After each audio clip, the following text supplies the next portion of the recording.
Mr. Cashflow olwaleero nsazeewo kubalagako ku ngeri era gy'okontininga okukolamu ssente ez'emirembe ennungi ate nga tezirinaako buyinike.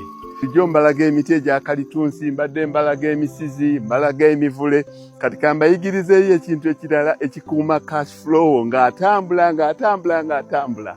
Nze nina amataka mangi naye oluba okugula ettaka beppa munda nsimbayo ebintu ebirala, kati kuno kuliko emmwanyi kuliko n'olusuku, naye ku bbali olubeerera ku ttaka lyange nze nsimbako emiti egya boundary egintanganya kukaayana n'abalirwana bange n'abaana bange n'abazzukulu bagisange.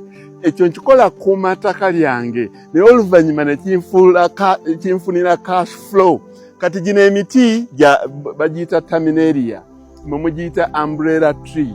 Mwali mukitegeddeko nti omuti guno ogwa terminalia ogwa umbrella tree gukula ne gugejja guwanvuwa. Nze ngisimba nkuba lutalu mu bbiri n'ensimbawo omuti. Kati gino emiti gya myaka 3.5 nagisimbawo naye ngisimba kumu bwe tunaabereza emyaka 7 nga gigezze bwe giti. Gino bwe gigejja bwe gityo nga ngenda nsaliramu okuva ku myaka 5. Bwe ngisalira sisuula. Abantu b'okukyalo batwala obusanso.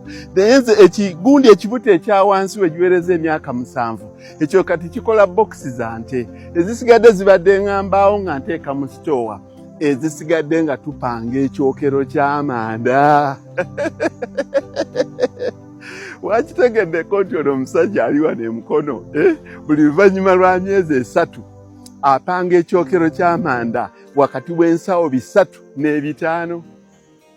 N'aziteeka mu sitowa ye wali ku bijja n'alindirira nga gavumenti esibye natti oba enkuba etonnya nnyo abantu tebasobola kgenda mu nkoola eri kujjayo manda, oba gavumenti egambye nti amanda tegava ggulu tegakola ki. Abantu ne batandika okukaayanira sebo piisi y'etaano ya 6.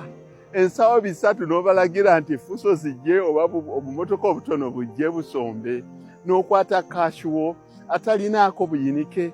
Bannange mukitegeere, kati mbayigiriza nti ku buli ttaka lyo oba kibanja kyo ebbali simbako emiti bwe gityo ogyetooloozeeko, oluvannyuma ogyemu kashi wuuyo omulaba kyekyo.